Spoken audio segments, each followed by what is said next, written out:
Abah Jajang pemilik rumah viral berpemandangan air terjun ingin ketemu Lesti. Sang istri sebut rindu. Abah Jajang pemilik rumah viral berpemandangan air terjun di Cianjur mengungkap keinginannya untuk bisa bertemu Lesti Kejora. Kepopuleran Lesti yang mengharumkan nama Cianjur membuat Abah Jajang ingin bertemu.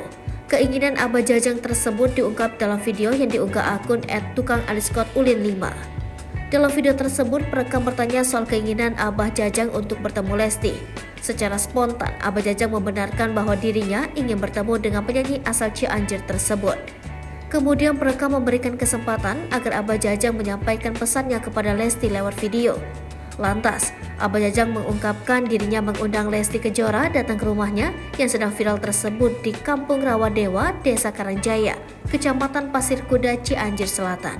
Abah Jajang berharap Lesti hadir di rumahnya yang berada kawasan di Curug Citambur, Cianjur. Abah Jajang mengaku ingin segera bertemu dengan istri Bilar tersebut. Hal serupa disampaikan istri Abah Jajang. Ia mengungkapkan bahwa dirinya rindu kepada Lesti. Kini video Abah Jajang pemilik rumah dengan pemandangan air terjun yang sempat viral itu banjir komentar dari warganet. Tak sedikit warganet yang mendoakan agar Abah Jajang bertemu Lesti Kejora. Ada juga sejumlah warganet yang membantu mencantumkan mention kepada Lesti Kejora agar dinotis.